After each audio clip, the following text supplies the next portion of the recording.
तो हेलो मेरे प्यारे प्यारे शेर और शेर में आप सभी का स्वागत है हमारे यूट्यूब चैनल बायोलॉजी वाला 18 में। आज का जो चैप्टर होगा वंशागत तथा विविधता के सिद्धांत होगा और ये चैप्टर आज पूरा का पूरा समाप्त हो जाएगा। ठीक है, चलिए आज लास्ट टॉपिक चलते हैं जो कि होगा आनुवांशिक रोग के बारे में। ठीक है, तो आनुवांशिक रोग में आज बहुत सारे रोग आएंगे, लेकिन उसमें से आपको मेन आपको 3 ही पढ़ रहे हैं, जैसे डाउन सिंड्रोम, टर्नर सिंड्रोम और क्लेनेफेल्टर सिंड्रोम। ये तीनों आपको मेन पढ़ने हैं। बाकी बहुत सारे जैसे पटाउ सिंड्रोम, ठीक है, एडवर्ड सिंड्रोम, ये सब होते हैं। क्राई टू, ठीक है, चाइल्ड सिंड्रोम, ये सब सिंड्रोम होते हैं, लेकिन उन सब के बारे में नहीं पढ़ना, केवल 3 सिंड्रोम के बारे में पढ़ना है जो बार बार पेपर में पूछे जाने वाले हैं, बहुत इंपॉर्टेंट हैं। याद रखिएगा, इसको लिख लीजिएगा, यम यम I M P. Last topic है, बहुत ही महत्वपूर्ण टॉपिक है। आप हेडिंग डालेंगे डाउन सिंड्रोम, क्या लिखेंगे? Down syndrome. ठीक है, चलिए पहला हेडिंग है आनुवांशिक रोग में कौन सा होगा? Down syndrome. ठीक है, डाउन सिंड्रोम, कौन सा सिंड्रोम? Down syndrome. अगर मैं डाउन सिंड्रोम की बात करूं, किसकी बात करूं? डाउन सिंड्रोम की, तो याद रखिएगा डाउन सिंड्रोम को बोलते हैं मंगोलियन जड़ता। क्या बोलते हैं इसे? मंगोलियन जड़ता भी कहते हैं। ये चार्ट भी बना लीजिएगा, अभी बताऊंगा कैसे कैसे बनाया गया। ठीक है, अभी आपको क्लियर कर दूंगा। डाउन सिंड्रोम में क्या होता है? इसकी खोज किसकी खोज? डाउन सिंड्रोम की खोज लैकडन, कौन? लैकडन, कौन? लैकडन डाउन ने,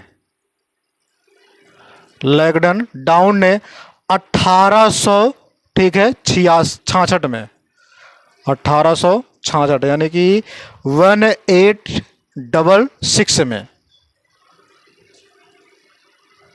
6 में किया था।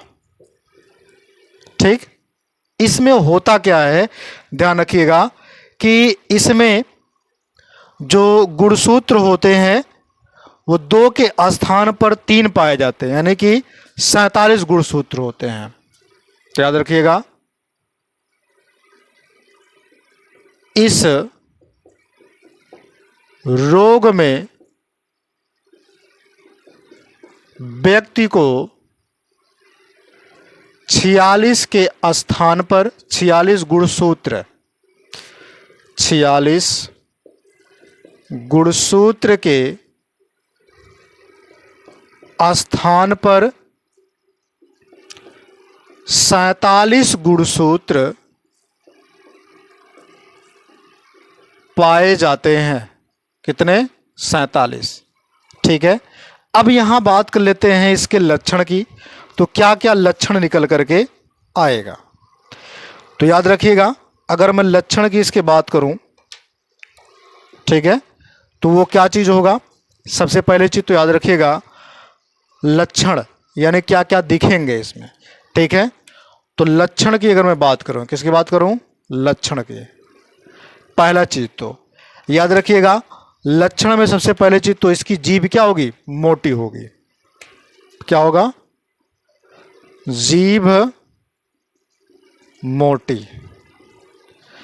अगला, आँखिया तिरछा भैया ने कथिन भवक्खा, का कथिन भवक्खा, आंखें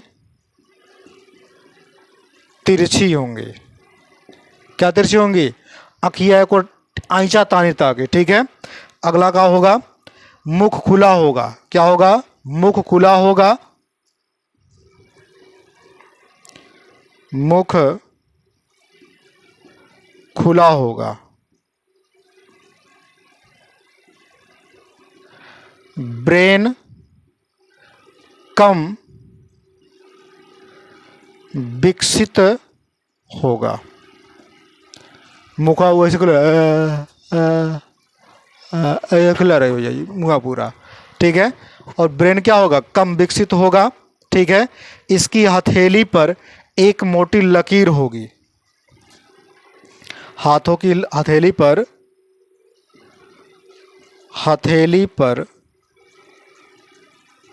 मोटी लकीर होगी, मोटी क्या होगी, लकीर एकदम पूरा दिखाई दे भैया, ठीक है। और इसकी जो मृत्यु होगी वो 12 से 14 वर्ष की आयु के दौरान इसकी मृत्यु हो जाएगी। कब होगी, 12 से 14 वर्ष के दौरान, 12 से 14 वर्ष में मृत्यु हो जाएगी। ध्यान रखिएगा, मस्तिष्क की बात किया है तो यहाँ पर बड़ा होगा, मस्तिष्क क्या होगा, बहुत ही, एक मिनट, मस्तिष्क ठीक है। और क्या होगा, कद छोटा होगा, जो ने कहा था भैया बौना, कद क्या होगा, छोटा होगा, ठीक है। चलिए, डाउन सिंड्रोम की बात हमने कर लिया, अब हम लोग बात कर रहे हैं टर्नर सिंड्रोम के बारे में। किसके बारे में, टर्नर सिंड्रोम के बारे में। इसको मैं रफ करूं, ठीक है, टर्नर सिंड्रोम के बारे में, ठीक है। टर्नर सिंड्रोम की अगर मैं बात करूं, किसकी बात करूं, टर्नर सिंड्रोम की, ठीक है। किसकी बात कर लेता हूं, टर्नर सिंड्रोम की। चलिए, टर्नर सिंड्रोम को देख लेते हैं, ठीक है। टर्नर सिंड्रोम, तो यहां पे देखिए टर्नर सिंड्रोम लिखा है। दूसरा, टर्नर सिंड्रोम, ठीक। अगर मैं मेरे रसगुल्लों में बात कर लूं टर्नर सिंड्रोम की, किसकी बात कर लूं, टर्नर सिंड्रोम की, तो याद रखिएगा टर्नर सिंड्रोम ये ऐसा व्यक्ति लिंग गुणसूत्र में मोनोसोमिक होता है, जिसमें यह होता है उसको बोलते हैं मोनोसोमिक व्यक्ति। इसे मोनोसोमिक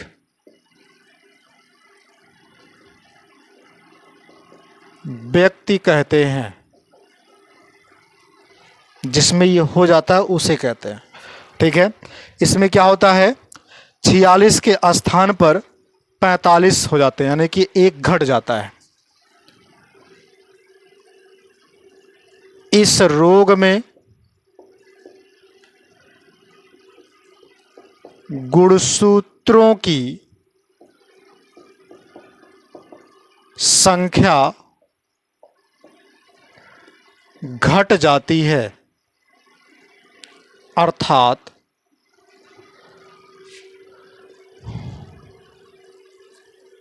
मनुष्यों में 46 गुणसूत्र के स्थान पर 45 गुणसूत्र पाए जाते हैं, ठीक। 46 के साथ में कितने हो जाते हैं, 45। अब यहां बात कर लेते हैं लक्षण की। किसकी बात करेंगे, लक्षण की। तो लक्षण में सबसे पहले चीज याद रखिएगा कि इनका शरीर अल्प विकसित होता है, इनका शरीर अल्प विकसित यानी कि छोटे कद के होते हैं, एकदम छोटका भैया 52 के जैसे चले थे, ठीक। ओकरे बाद ये बाध्य होंगे, क्या होंगे, बांधे होंगे, जो ने भैया के एक प्रकार समझ लो छक्का, का छक्का। ये कैसे होते हैं, बांधे होते हैं, कैसे होते हैं, बांधे होते हैं, ठीक है। आगे, जननांगों का विकास नहीं हो पाता, जननांगों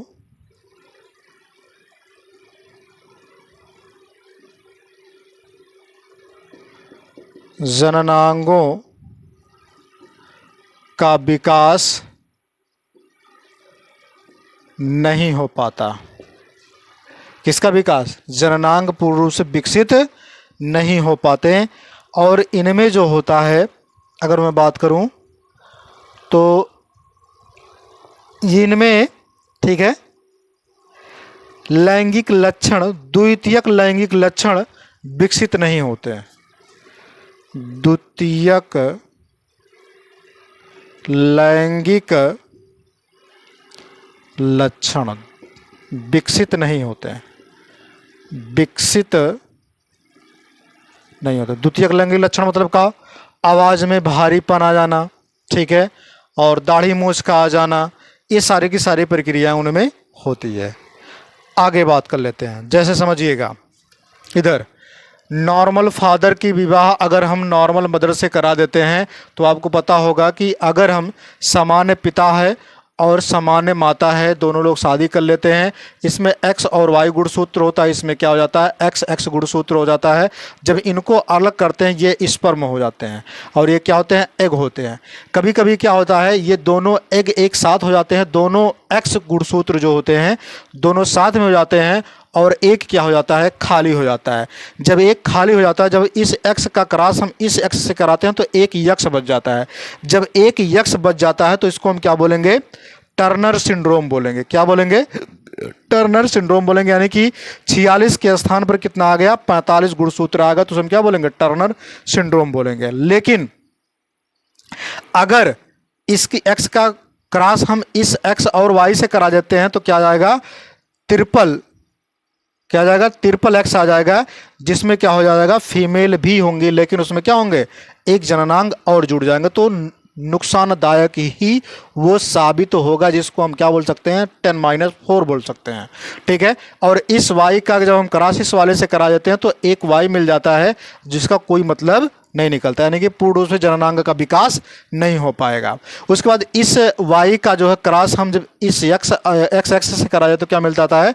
एक्स एक्स वाई मिल जाता है, यानी हम बोल सकते हैं इसको अर्धनारी। यानी कि कहने का मतलब मेरा ये है कि एक्स और वाई किसको बना रहा है? तो एक्स वाई वो बना रहा है पुरुष को, और एक्स तुमको बना रहा है फीमेल को, जिसको बोलते हैं क्लेनेफेल्टर सिंड्रोम, जिसमें एक गुणसूत्र बढ़ जा रहा है, यानी कि 46 के स्थान पर 47 हो जा रहा है, ठीक है। तो अगली हेडिंग से आपकी होगी क्लेनेफेल्टर सिंड्रोम।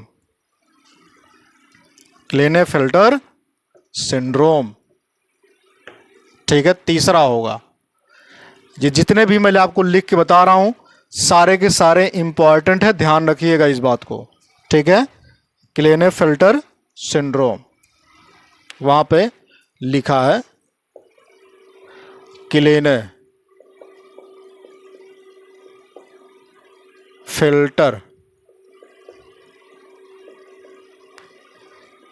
सिंड्रोम। क्लेनेफेल्टर सिंड्रोम में क्या होता है, चलिए देखते हैं। सबसे पहले चीज तो याद रखिएगा कि जब व्यक्ति में लिंग गुणसूत्र की संख्या 2 के स्थान पर, ठीक है, 3 हो जाती है, जब व्यक्ति के गुणसूत्र की संख्या में 2 के स्थान पर 3 हो जाती है, 3 हो जाती है, तो उसे हम क्या कहेंगे? क्लेनेफेल्टर सिंड्रोम कहते हैं। अर्थात 46 गुणसूत्र के स्थान पर 47 हो जाता है, ठीक है। अब हम बात करेंगे लक्षण की। किसकी बात करेंगे? लक्षण की। चलिए लक्षण की बात कर लेते हैं मेरे रसगुल्लों। सबसे पहले चीज तो लक्षण इसमें क्या निकल कर आएगा? ये इसमें जो लक्षण आएगा ये एकदम पुरुष की भांति दिखेगा। कैसे? सॉरी स्त्री की भांज दिखेगा, ठीक है। शरीर में पुरुषोचित के समान पेशी होगा, यानी कि इसका जो शरीर होगा वो पुरुषों के समान होगा। शरीर पुरुषों के समान होगा, बाकी और सब महिला के समान होगा, ठीक है। और स्त्रियों के समान इनमें क्या होंगे, स्तन होंगे। स्त्रियों के समान क्या होंगे इसमें, स्त्री के समान स्तन होंगे। ये बाध्य होंगे, बाध्य मतलब छक्का, बाध्य भी होंगे। कैसे होंगे, बाध्य होंगे, ठीक है। इनमें जो है सिंड्रोम का जो अनुपात होगा वो कितना होगा, यह सिंड्रोम लगभग 1000 अनुपाते 1, यानी कि 1000 पर कोई एक ही व्यक्ति ऐसा दिखाई देता है, अन्यथा ऐसा नहीं मिलता है कोई। समझ में आया? तो आज की वीडियो यहीं तक और आपका चैप्टर ये समाप्त हुआ। दूसरी वीडियो लेकर के आएंगे, दूसरे चैप्टर की बात करेंगे, जो कि आपका चैप्टर होगा 5वां, ठीक है, वंशागत के आणविक आधार। तो जाते जाते, ठीक है, जय हिंद जय भारत। वीडियो को लाइक शेयर कर दीजिएगा, ठीक है। और आज की वीडियो यहीं तक। जय हिंद जय भारत।